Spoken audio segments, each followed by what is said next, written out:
Selamat siang Ibu Cindy, nama saya Randy Haryanto. Saya satu kelompok dengan Elsa dan Leoni Nurtani dalam pengerjaan tugas HFL 4. Saya akan menganalisa saham tersebut secara teknikal. Ini adalah saham Telkomsel. Ya, pertama kita akan lihat pada tanggal 24 Agustus 2022 hingga pada tanggal 5 Desember 2022 harga saham terus mengalami penurunan dan akhirnya menembus supportnya hingga ke harga 3.610. Kita dapat melihat bahwa harga sahamnya mulai naik atau terpantul naik lalu turun kembali. Lalu saya membelinya di harga tersebut 3.650. Saya melihat pergerakannya naik turun dan akhirnya dia menyentuh kembali dia punya resisten di titik tertingginya di resisten kedua ini. Namun saya menjualnya sebesar 50% karena ada kemungkinan untuk naik, tapi ternyata turun. Dan pada akhirnya naik lagi. Sebenarnya ini memungkinkan terbentuknya pola sideways. Tetapi saya sedang menunggu apakah di hari-hari selanjutnya saham tersebut akan menjebol dia punya resisten. Jika menjebol maka akan ada kemungkinan untuk naik dan saya akan untung dan saya akan menjualnya. Nah, ketika saya menggunakan indikator moving average, kita dapat lihat ketika garis tersebut berada di atas grafik, maka harga saham tersebut cenderung akan turun. Namun jika sudah mulai bersilangan dengan grafiknya, maka garis tersebut akan berada di bawah dan harga saham tersebut cenderung naik. Jika garis di bawah, maka sahamnya cenderung naik. Kita lihat di sini garisnya berada di bawah sehingga ada kemungkinan bagi grafik tersebut untuk naik dan harga sahamnya akan naik.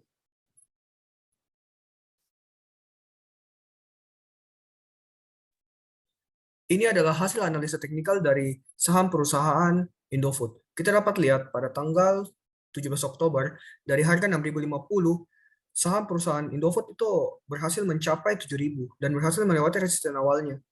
Nah, pada awalnya itu saya membelinya di harga 6.275 karena saya melihat ada potensi dari indikator moving average. Kita dapat lihat bahwa ketika garisnya berada di bawah, maka dia punya grafik itu cenderung naik. Nah, ini saya melihatnya bersilangan dan akan segera turun. Pada saat turun, saya membelinya di titik 6.250. Nah, saya melihat pada saat berada di titik 6.400, dia punya garis itu sudah mulai bersilangan lagi. Jadi saya berani untuk membelinya.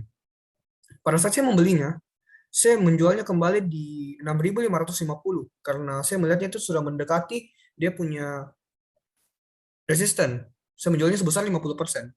Lalu saya menjualnya satu kali lagi di harga 6.975 karena itu adalah dia punya resisten lagi, resisten yang kedua.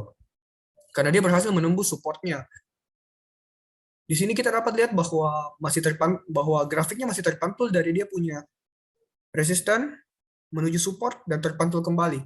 Sehingga dapat kita lihat pada tanggal 12 Januari ini sedang turun dan menyentuh dia punya support. Apakah akan berhasil untuk menembus support atau tidak? Jika berhasil menembus support, maka harganya akan turun. Tetapi jika bisa terpantul, maka harganya akan naik lagi dan dapat membentuk pola sideways. Saya tertarik untuk membeli di harga 6.075 jika harga sahamnya ada naik sedikit. Karena jika naik, akan ada kemungkinan untuk naik kembali ke resistennya dan ada kemungkinan untuk menembus resisten. Itu adalah hasil analisa teknikal dari perusahaan Indofood. Jadi selanjutnya saya akan membahas analisis fundamental dari perusahaan PT Telkomsel dan PT Indofood. Yang pertama itu saya akan membahas PT Indofood. Jadi permintaan terhadap produk Indofood itu tidak akan berubah secara signifikan, kecuali dipengaruhi oleh lonjakan inflasi yang terjadi secara global. Walaupun telah melewati rintangan inflasi, PT Indofood itu mampu membayar kewajiban jangka pendek yang dimilikinya. Karena berdasarkan analisis, PT Indofood itu memiliki cash ratio sebesar 62%. Salah satu contohnya itu PT Indofood mampu melunasi utang obligasi yang senilai dengan 2 triliun yang akan jatuh tempo pada 26 Mei tahun 2021. Untuk industri itu selama masa pandemi, hal ini tetap membuat Indofood menarik dan mengalami keuntungan yang baik.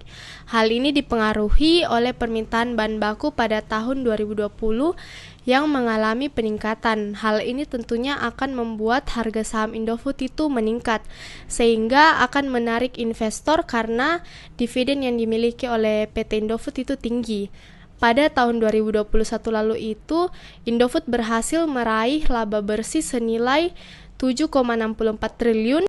Laba Indofood ini tidak mengalami banyak perubahan signifikan dari tahun 2020 ke tahun 2021. Selanjutnya saya akan menjelaskan PT Telkom. Yang pertama itu industri. Merebaknya pandemi COVID-19 memberikan pengaruh yang sangat besar bagi seluruh negara di dunia. Hampir semua aktivitas para pelaku bisnis dari berbagai aspek industri terkena dampak pandemi ini dan dituntut mampu beradaptasi agar dapat bertahan. Meski demikian, ada juga beberapa sektor industri yang memiliki peluang yang cukup baik, salah satunya industri informasi dan communication technology. Pendapatan data seluler dan IndiHome menjadi kontributor utama yang mendorong pertumbuhan pendapatan perseroan tahun lalu.